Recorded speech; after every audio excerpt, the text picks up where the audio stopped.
I often cover Reddit mysteries in videos, but it's been a long time since I did a full Reddit mysteries video, so I thought it was about time. From a Redditor who came home to a coffin in his driveway, to another who noticed a very ominous scar on his back, let's investigate. If you enjoy internet mysteries and generally disturbing content, feel free to subscribe and turn on notifications for more content like this. If you're interested in supporting the channel, you can become a Ko-fi member or a channel member to gain access to uncut videos and other perks, or you can leave me a tip by clicking the thanks under this video. Thanks to anyone who considers this.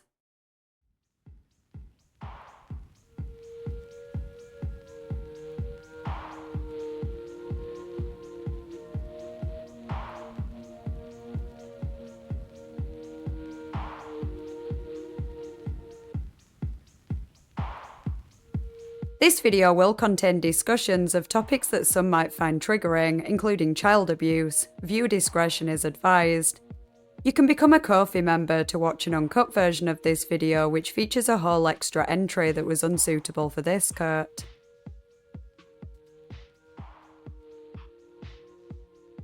In November 2014, a photo was shared on the WTF subreddit of a coffin with the title, "I came home to this in my driveway, I don't want to touch it." Well, this is creepy. Part of me thinks that I'd be the same as OP and wouldn't want to touch it, but honestly I think curiosity would get the better of me and there's no way I wouldn't be finding out what's in that coffin. Turns out OP cracked anyway, and in the comments they revealed that the coffin contained a key and a piece of paper with geographical coordinates. It sounds like OP didn't end up investigating for whatever reason, but this is Reddit. Of course someone was going to. Another user decided to go to the location the coordinates gave and commented the following. "Okay, I went to the coordinates that were on the paper sheet in the coffin. I took pictures. It was November 24th, 2014 at around 11. A quiet morning, grey sky. It had rained the night before. There were 3 other cars in the parking lot, but I didn't see anyone around. I visited the American cemetery, which is nearby, but I've never been to this cemetery." A small path through the woods gives you some information about this place and leads to the entrance. There's a plan of the cemetery, and the coordinates are either on field H or O. Google Maps/Earth shows fields G/F, but isn't that exact? The coordinates are missing decimals, so an exact location is impossible to tell. I went to the spot. It would have been very quiet, but there was some guy on a motorised leaf blower. No one else was around. When I arrived, everything looked normal. There weren't any people jumping from behind a tree yelling "surprise." The coordinates were around that tree in the middle of the picture. I went to the nearest grave. There probably was another name on the back of the cross, but I forgot to take a picture. The nearest graves with flowers/candles on them were these 2. If someone wants more information about people buried here or certain graves, there was a form at the entrance for a request. So ultimately, this user's investigation led to a dead end. Another user also decided to check the place out and didn't find anything noteworthy either.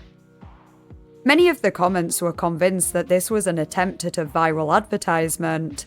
I'm guessing a similar stunt had recently been pulled around that time, so the thought was fresh in people's minds.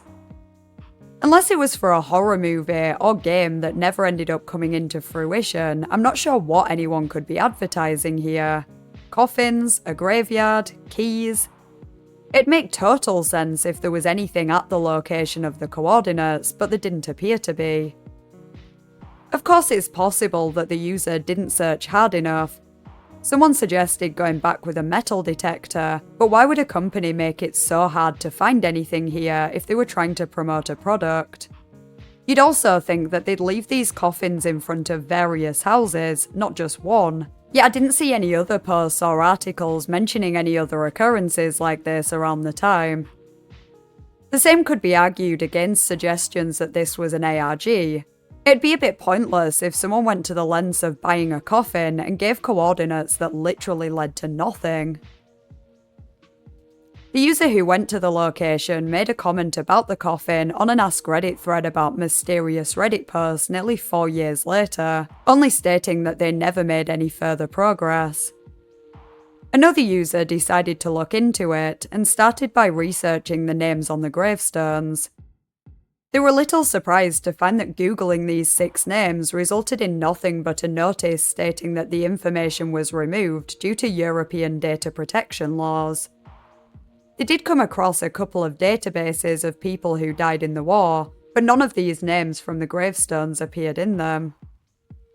They spent some more time attempting to find out any information, a record, or even a mention of these names and found absolutely nothing, which they found weird because apparently it's usually not so hard to find such information in Germany. They did manage to find an apparent match for the key that was in the coffin though, and linked to a website that showed a record of a listing, seemingly from eBay, for 7 old skeleton keys. They concluded that this was probably just a really shitty prank, karma farming, or a marketing stunt. In the absence of any other logical conclusion, I'd be inclined to agree. I did come across a comment on another post about this, claiming that OP admitted it was all just a joke, but I looked back through their post history and couldn't find this. Another commenter stated that they couldn't at the time either, so I'm not sure about that.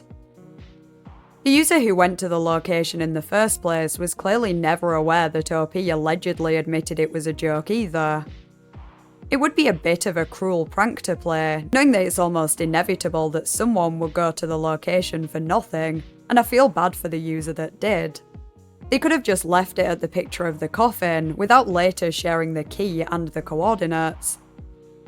Regardless, the clues seemingly led nowhere, so whether this is a prank, an ARG, or something else along those lines, there's probably nothing more to it. In November 2021, there was a post on the RBI subreddit titled, "Is this free COVID testing facility legit?" It read, "My husband and I have now been entangled into this strange thread of COVID cases and have become suspicious of the legitimacy of these pop-up testing sites in Chicago. Long story short, we were exposed over Halloween, got a bunch of tests, PCR and rapid, over and over at these testing sites because they were free and convenient. We got pretty sick, but all results were negative despite full-blown symptoms. More of my family started testing positive, but they were tested at a doctor's office and CVS. Obviously, we started questioning the accuracy of our tests, so I got into a study at Northwestern where I got my first positive PCR yesterday, over 2 weeks after I was sick. Now I have no symptoms and I'm continuing to test negative at these pop-up sites. Now, we are pretty sure we got a bunch of false negatives. I took 14 tests over the past 2 weeks before getting a positive result. We started looking into the lab behind these pop-up sites so that we could let them know, and it turns out that they are all run by North Shore Clinical Labs. My husband looked up the owner of the domain of the lab, northshoreclinical.com, but the registration contact is private and is owned by Domains by Proxy LLC, an internet company owned by GoDaddy. When he tried to call and retrieve his unsent PCR results, the phone number for the lab goes straight to voicemail. The customer service email on the website just bounces back. The labs/pop-ups are not listed on the Chicago website listing all of the COVID testing sites, but who knows how complete that is. Here's where it gets even more weird. Their headquarters are listed at 4751 Enkedzie 2nd floor. When you look it up on Google Maps, it's some crappy storefront above a bargain in a box.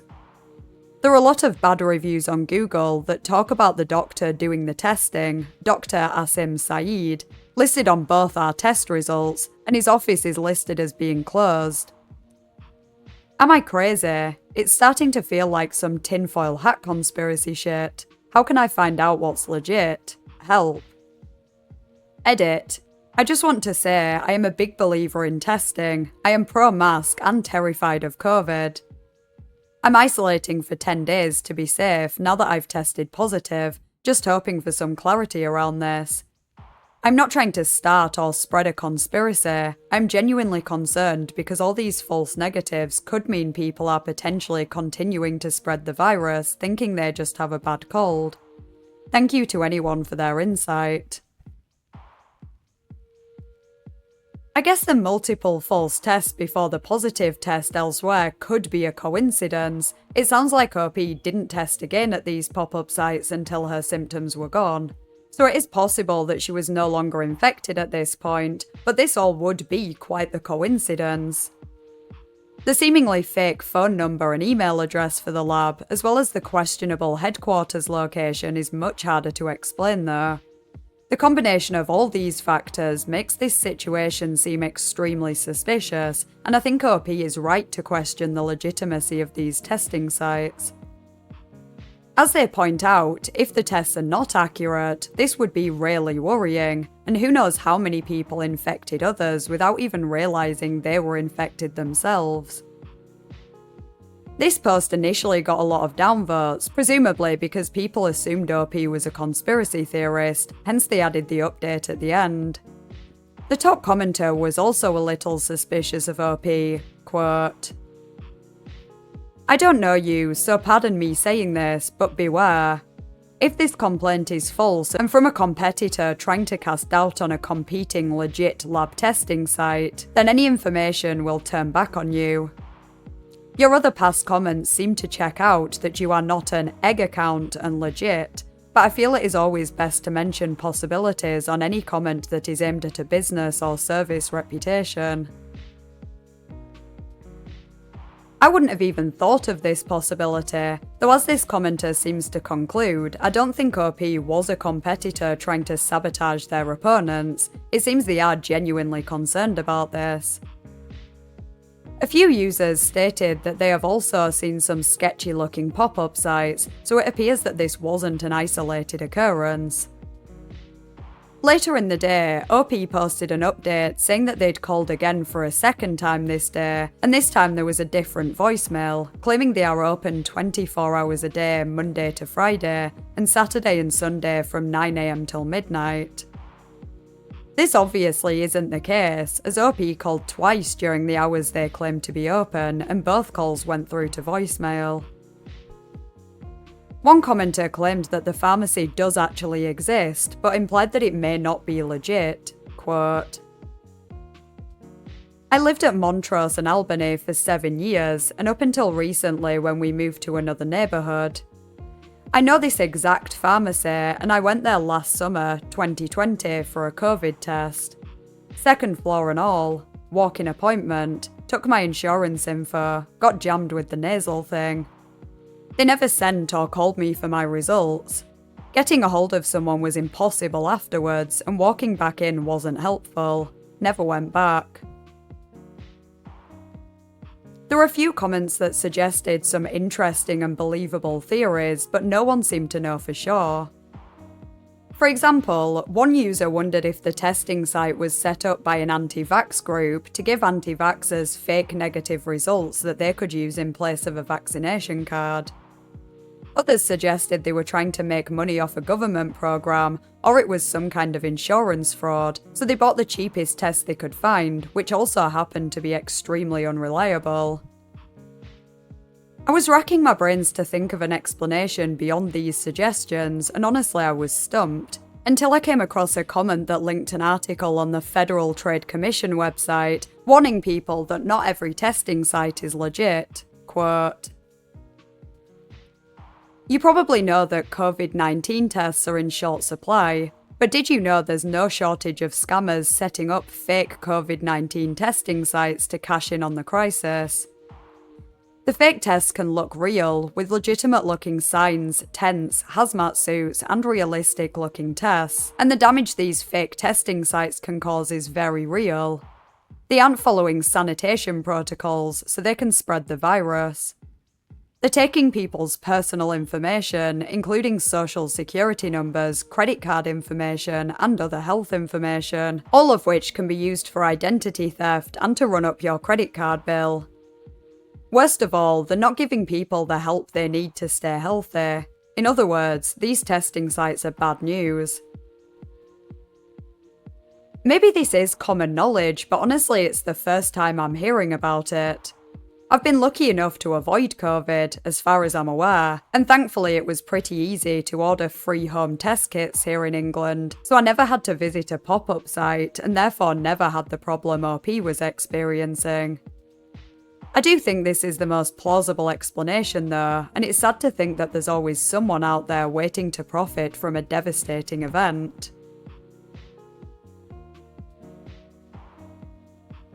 A few years ago, there was a post on the relationships subreddit titled, "I, 14 male, have scars on my back." It literally says H.K, as if someone cut me. My family is acting really weird about it. Unfortunately, the post itself was removed and I wasn't able to find any archives, but we can pull a decent amount of information from the comments to get the gist of the story.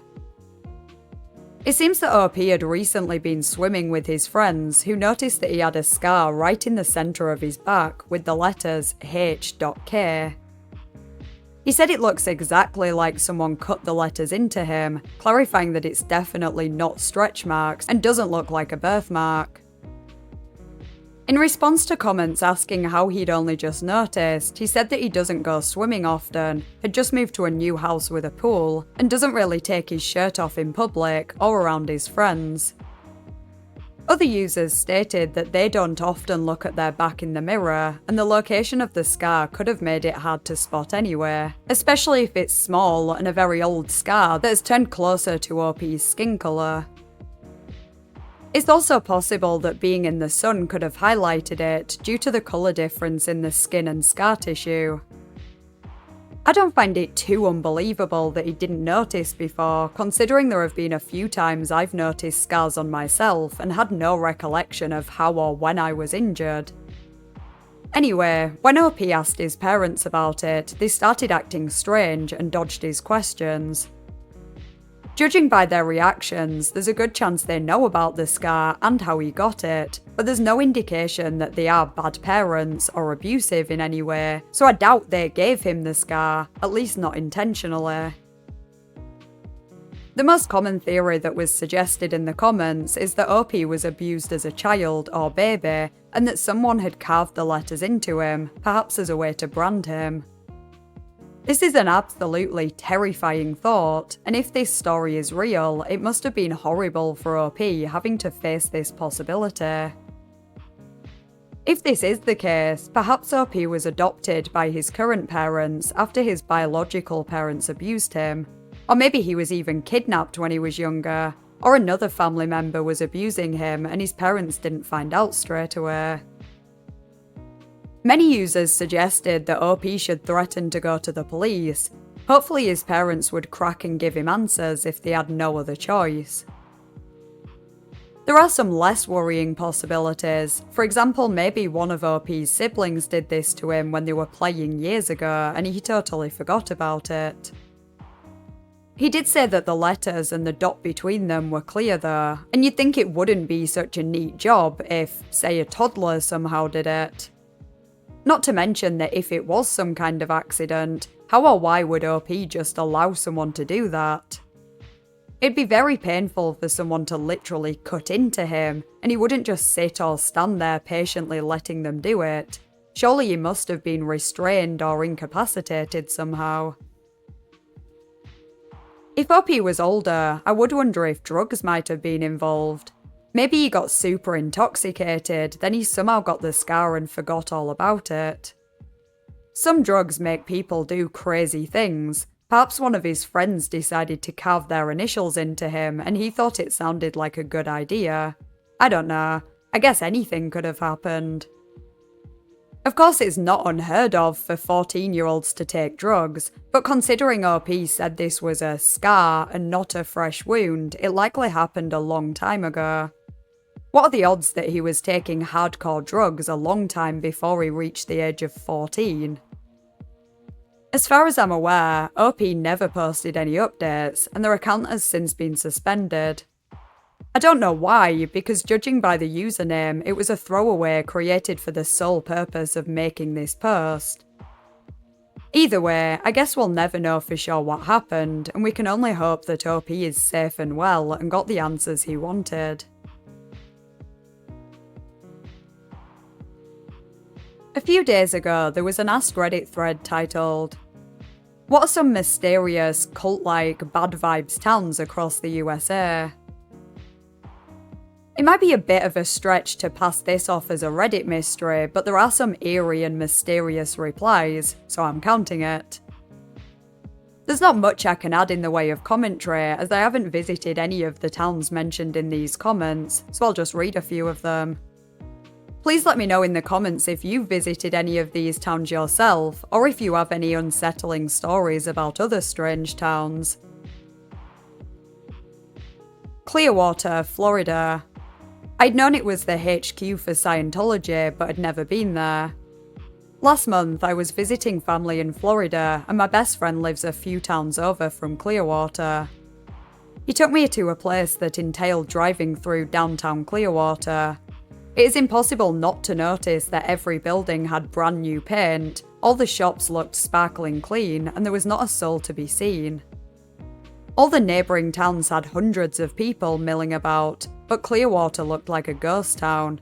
It looked like the set of a Twilight Zone episode. Man, this was years ago, but it was around 1998 or 1999 when I was 9. My family drove us to Mount Rushmore from Denver. We stopped off the highway in a random Wyoming town with a population of just over 100. We had a choice between 2 restaurants and entered one. Straight from a horror movie, when we walked in, the entire restaurant, packed with most of the town, fell silent. We ate and everyone was staring at us.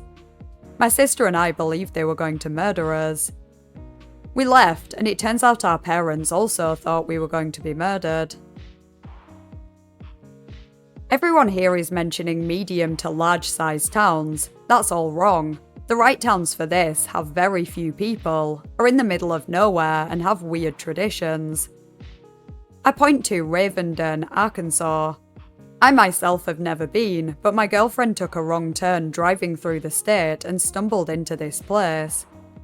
In the dark of the night, she came across its defining feature, a 12-foot-tall statue of a raven. If you look up this statue on its own, you'll find it has been burned down twice, but they keep rebuilding it. Again, I have never been, but by all means it seems nice on Google Street View, but the history is a little funny, and if my girlfriend is to be believed, the statue can be a bit freaky late at night.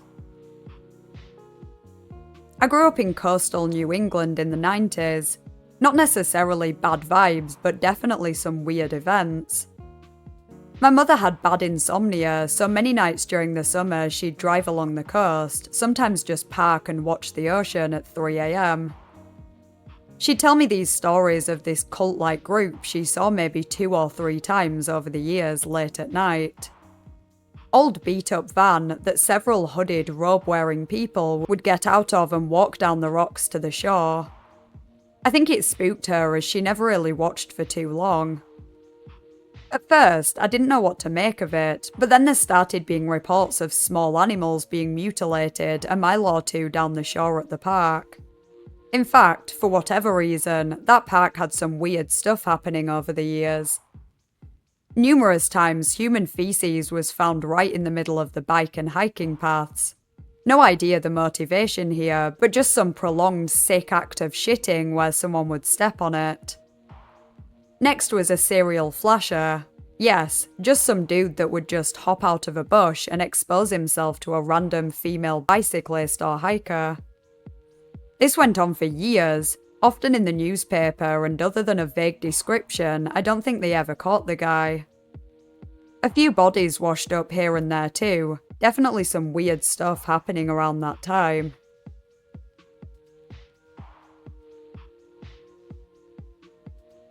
I'd be interested to hear your thoughts and theories in the comments, plus any suggestions of any other Reddit mysteries you'd like me to cover in the future. If you enjoyed the video, please consider liking and subscribing. Huge thank you to my Ko-fi members and channel members whose names are on screen now. I really appreciate your support. Thanks for watching, and I'll see you next week in a new video.